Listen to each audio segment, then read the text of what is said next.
And what has happened now? Now, 8 months down the line, what we find is that instead of Musharraf, we have Musharraf Mark II, Asif Zardari. He has all the powers of General Musharraf. He has the 17th Amendment, which has changed a parliamentary democracy into a hybrid. Actually, it's not even a presidential form of government because the president is not directly elected. So we have an indirectly elected president who actually became head of the party because he showed a will through which he's supposed to have inherited the party. A lot of people have challenged the will, by the way.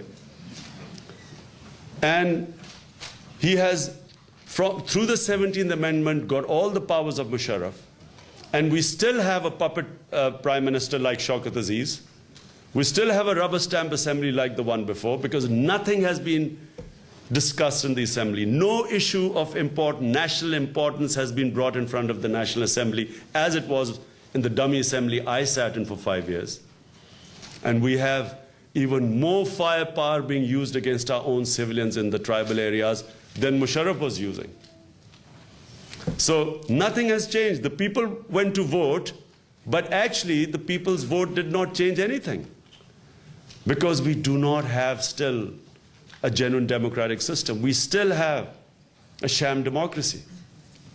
The Attorney General has said that the Chief Justice, Iftikhar, can only be reinstated if he is willing to take a fresh oath. So all these contradictions you're seeing. Then ANP, the party of Bacha Khan, all the time talking about democracy. They don't want Chief Justice Iftikhar back. Maulana Fazlur Rahman,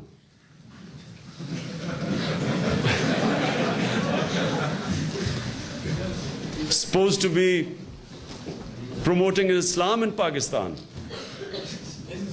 He does not want the Chief Justice back. And of course, the liberal MQM, they don't want the Chief Justice back. So at the moment, there is only one political party.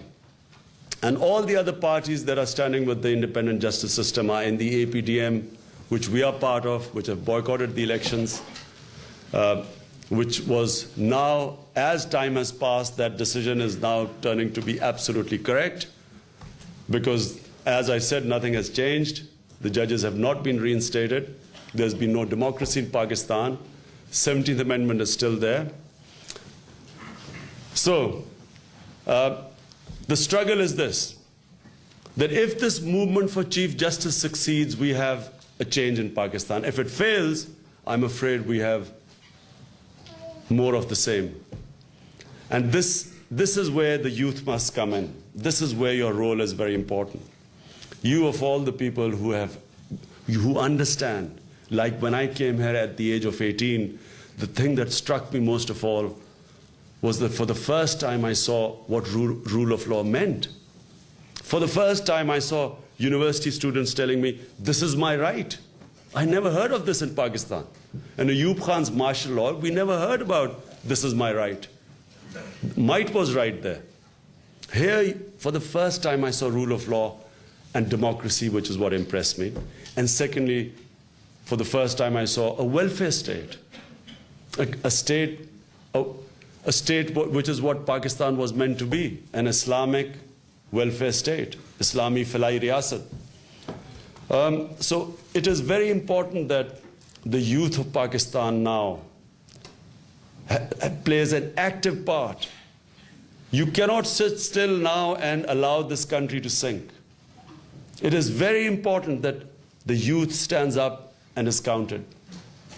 And as I said, there's hope in Pakistan. When I say it's the best of times, for the first time I've seen in Pakistan university students becoming reactivated. For the first time talking about politics, taking part in politics. Still not as much as it should be, but still, compared to what it was, the campuses were completely depoliticized.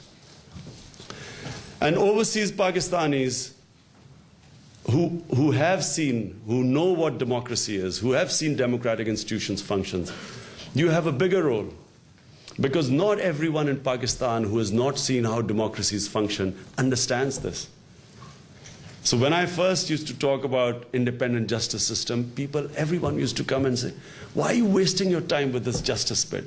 Bring out a slogan like Roti Kapda Makan. No one understands it. They say, you can't get votes on this thing, rule of law and justice. But today, Pakistanis understand. And this is, again, thanks to the heroic efforts. I must tell you, we must appreciate what the media has done in Pakistan. The media and the lawyers have done what actually the politicians should have done. Where the politicians let us down, it was the media that stood up for rule of law and an independent justice system. And the media, a lot of journalists took a real beating in this. There were a lot of threats they faced. The owners of the various channels faced closure.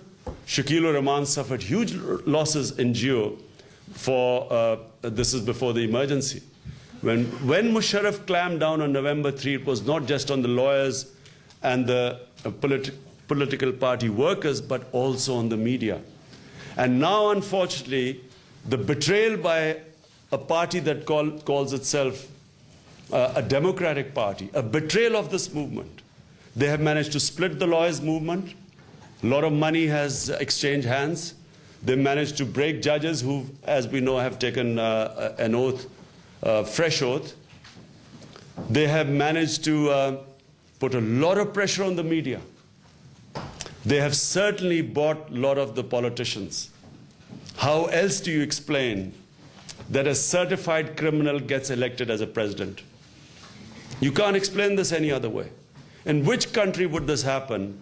A man who every government has certified as a crook. And by the way, time and again this propaganda is coming that he was never convicted. This is false. He was convicted. Asif Zardari was convicted in Switzerland. He was appealing against the conviction. In the various cases going on in London high courts, he pleaded insanity. There are certificates lying in the high courts where he's supposed to have said that he suffers from various diseases, including dementia. So what is he? Either he's a president whose hand is on the nuclear button, who's not fully sane, or he's a president who has committed perjury. Either way, I mean, look at the situation that despite that, knowing all this, knowing all these articles being printed abroad, from Australia to Europe to London to the United States, despite all that, the politicians went and voted for him.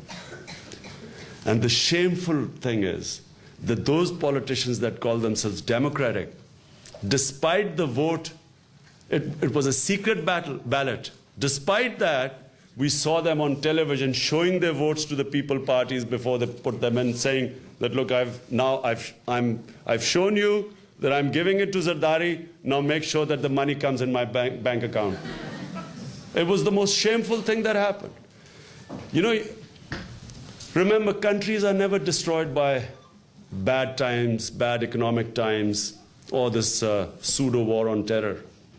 Countries are destroyed when there's a moral collapse.